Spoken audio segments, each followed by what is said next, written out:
तो यहाँ पर हम आप देखने वाले हैं एडेप्टिव इम्यूनिटी। जैसे ही हमने पहले क्या-क्या देखा, सबसे पहले इन्नेट इम्यूनिटी के टाइप, सबसे पहले तो बेसिक्स देखी, डेफिनेशन वगैरह देखी, फिर सेकंड लेक्चर में इन्नेट इम्यूनिटी का मैकेनिज्म देखा और इस वीडियो में हम क्या देखने वाले हैं, अडप्टिव इम्यूनिटी, जिसको हम एक्वायर्ड इम्यूनिटी भी बोल सकते हैं। This is a inducible and developed slowly than the innate response. जो इन्नेट इम्यूनिटी रहती, जो बाय बर्थ आती है, हमको मदर से आती है, उ उससे ये स्लो रहती है और ये अडॉप्ट करते हैं हम, कब अडॉप्ट करते हैं? जब हमारा बर्थ हो जाता है और बर्थ होने के बाद जो एक्वायर्ड की जाती है, उस इम्यूनिटी को क्या बोलते हैं हम? Adoptive immunity. This is a specific kind of immunity and has memory therefore providing long term protection. ये एक स्पेसिफिक इम्यूनिटी रहती और इसके अंदर मेमोरी भी रहती है। ये जो इम्यूनिटी है ना, इसके अंदर मेमोरी रहती, कोई पैथोजन को पहचानने की, कोई माइक्रो ऑर्गेनिज्म पहचानने की। इसलिए इसका जो असर रहता वो लॉन्ग टाइम में हमको बचाने के काम में आता। ठीक है? This occur with contact of foreign particle. और ये जो adaptive immunity, I mean adaptive immunity जो रहती है ना, वो कब आता है हमको, कब डेवलप्ड होती है हमारी? जब हम फॉरेन पार्टिकल से इंटरेक्ट होते हैं। जैसे एक एग्जांपल देता आपको मैं, छोटा सा बहुत। कांजनिया मालूम होंगे आपको, ठीक है? तो उसको, जब वो होते हैं, चिकन पॉक्स बोलते हैं उसको इंग्लिश में। जब वो होते हैं, एक बार वो हो गए ना, तो वो डबल से नहीं हो सकते। क्यों नहीं हो सकते? क्योंकि बॉडी में उसके खिलाफ क्या बन जाती है? अडेप्टिव इम्यूनिटी बन जाती है। जैसे ही चिकन पॉक्स का ये आता है हमारे अंदर, बॉडी के अंदर बाद में वायरस, वैसे ही क्या होता है फिर कि वो जो अडेप्टिव इम्यूनिटी है, वो उसको पहचान लेती है और पहचानने के बाद क्या करती है? उसको डिस्ट्रॉय कर देती है। तो यही अडेप्टिव इम्यूनिटी होती है। So adaptive immunity is often subdivided into two major parts, that is natural acquired immunity and artificial acquired immunity. अब जो adaptive immunity है, उसके भी दो टाइप्स गिरते हैं। एक natural acquired immunity occur with contact with diseases causing agent when the contact was not deliberate. ठीक है? मतलब जैसे मैंने आपको अभी एग्जांपल दिया चिकन पॉक्स का, वो नेचुरल एक्वायर्ड इम्यूनिटी है। ठीक है? कांटेक्ट में आया डिसीज के, कांटेक्ट में आने के बाद आपको वो डिसीज हो गया और कुछ दिनों बाद उसके ऊपर आपने क्या किया? एक एक्वायर्ड इम्यूनिटी बना ली। यार एज आर्टिफिशियल एक्वायर्ड इम्यूनिटी क्या रहती है? Develop only through deliberate. जैसे कि अब एग्जांपल देता मैं, वैक्सीनेशन करते हैं, इम्यूनाइजेशन करते हैं, ये क्या है? एक आर्टिफिशियल एक्वायर्ड इम्यूनिटी है। ठीक है, गुड। उसके बाद मैकेनिज्म देख लेते हैं इसका, एक्टिव इम्यूनिटी का। So stimulate both humoral and cell mediated immunity usually parallel. मतलब एक्टिव इम्यूनिटी जो रहती वो रिस्पॉन्स स्टिमुलेट बोथ पैरेलल। तो मैकेनिज्म देखते हैं एक्टिव इम्यूनिटी का। एक्टिव इम्यूनिटी और पासिव इम्यूनिटी, दो टाइप्स की इम्यूनिटी रहते हैं एक्वायर्ड इसमें भी। तो अब एक्टिव इम्यूनिटी हम देख रहे हैं। सो देखो यहाँ, सो पहले एक्टिव इम्यूनिटी देख लेते हैं और पैसिव इम्यूनिटी, फिर मैकेनिज्म देख। मैकेनिज्म कैसे आ गया अचानक से? स्लाइड थोड़ी गलत हो गई है, सो होता है कभी कभी। सो एक्टिव इम्यूनिटी क्या है, सबसे पहले वो देख लेंगे।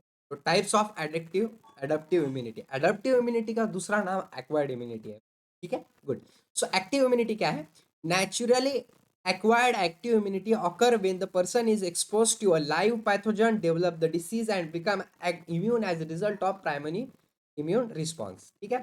जो नेचुरल एक्वायर्ड एक्टिव इम्यूनिटी रहती, उसमें क्या होता कि पर्सन जो रहता, कोई भी पर्सन है, वो पैथोजन से एक्सपोज्ड होता, वो डिसीज हो जाता और वो डिसीज होने के बाद उसका immune result, primary immune result रहता, प्राइमरी इम्यून रिस्पॉन्स रहता, जो उसको बचाए रखने का काम करता है। ठीक है?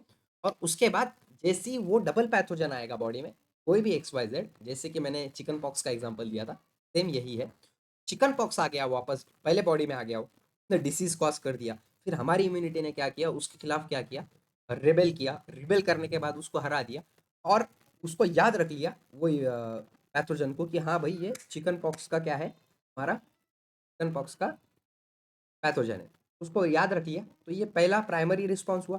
उसके बाद जैसे ही वो डबल आया, समझो डबल आ गया बॉडी के अंदर, तो सेकेंडरी रिस्पॉन्स रहेगा और सेकेंडरी रिस्पॉन्स जो रहेगा वो बहुत ज्यादा तगड़ा रहेगा प्राइमरी रिस्पॉन्स। इसको हम क्या बोलते हैं? Naturally acquired active immunity. Good. उसके बाद आर्टिफिशियल एक्वायर्ड एक्टिव इम्यूनिटी क्या है? Can be induced by a vaccine, a substance that contain antigen vaccine stimulate a primary response against the antigen without causing symptom for the diseases. सीधा सीधा vaccination को हम artificial acquired active immunity बोलते हैं। कैसे? तो देखो, हमने क्या किया, जो वायरस था, जो पैथोजन था, उसको अंदर डाल दिया हमारे बॉडी में, ठीक है, लेकिन वीक करके डाला। इसके वजह से, वीक करने की वजह से क्या हुआ, वो वीक अंदर चला गया हमारे बॉडी में, ठीक है, वैक्सीनेशन के जरिए। उसकी वजह से सिम्टम भी डेवलप नहीं हुआ हमारे में कुछ, और ऑटोमेटिकली उसका क्या हुआ, हमारे अंदर इम्यूनिटी डेवलप्ड हो गई, acquired active, artificial acquired active immunity developed हो गई, ठीक है। जैसे कि वैक्सीन, लाइक वैक्सीन बीसीजी हो गया, सैबिन वैक्सीन फॉर क्लिड वैक्सीन फॉर हेपेटाइटिस बी, ठीक है, वैक्सीन डाल दी, ओके। उसके बाद देखते हैं हम पैसिव इम्यूनिटी क्या है। It is a short term immunisation by injection of antibodies such as gamma globin that are not produce by recipient cell. Artificial acquired passive immunity का मतलब शॉर्ट टाइम इम्यूनाइजेशन करना, इंजेक्शन देके कोई भी antibodies का, ठीक है, गुड। उसके बाद नेचुरली एक्वायर्ड पैसिव इम्यूनिटी क्या है, occur only during pregnancy in which certain antibodies are passed from maternal into the fetal bloodstream। तो जो ये नेचुरल एक्वायर्ड पैसिव इम्यूनिटी है, ये नेचुरल कैसे बन गई, क्योंकि जो मदर है वो क्या कर रही है, बच्चे को फीटल सर्कुलेशन के जरिए क्या दे रही है, एंटीबॉडीज दे रही है। तो ये भी एक पैसिव इम्यूनिटी का टाइप हुआ, और पैसिव इम्यूनिटी में भी नेचुरल एक्वायर्ड पैसिव इम्यूनिटी का टाइप हुआ। It clear? गुड। सो ये डिफरेंसेस है, स्क्रीनशॉट ले लीजिएगा। एक्टिव इम्यूनिटी के डिफरेंसेस क्या है, induce by infection, good. Passive के क्या है, whereas confirm by administration of ready made antibiotics. Active immunity रहती वो इंड्यूस किए जाती, इंड्यूस होती इन्फेक्शन से, वेयर एज इसको जो पैसिव इम्यूनिटी रहती उसको पहले से ही एंटीबॉडीज हम दे देते हैं। एक्टिव इम्यूनिटी क्या है, लॉन्ग लास्टिंग एंड इफेक्टिव है, वेयर एज पैसिव क्या है, शॉर्ट है और लेस इफेक्टिव है। Clear? Good.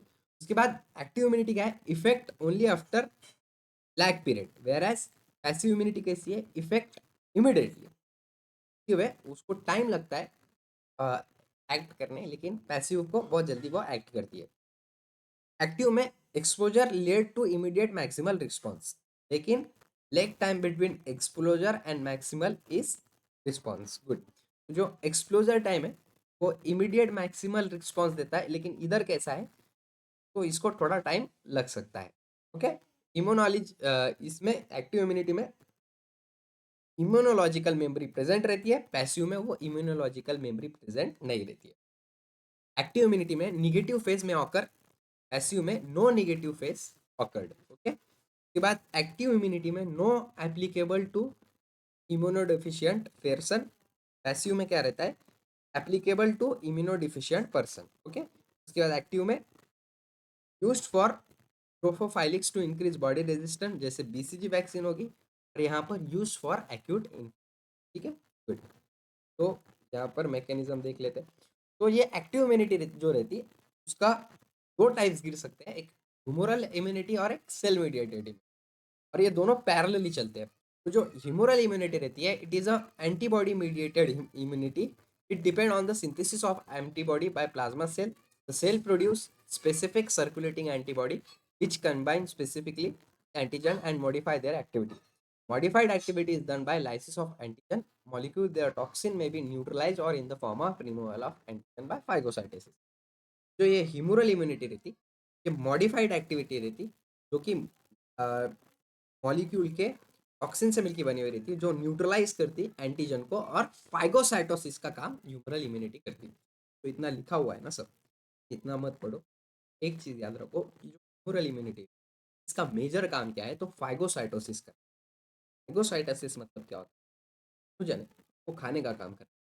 Whereas cell mediated जो इम्यूनिटी जो रहती है वो depend on T lymphocyte, T lymphocyte पे डिपेंड रहती है, और ये हेल्प करती है रेजिस्टेंस के लिए।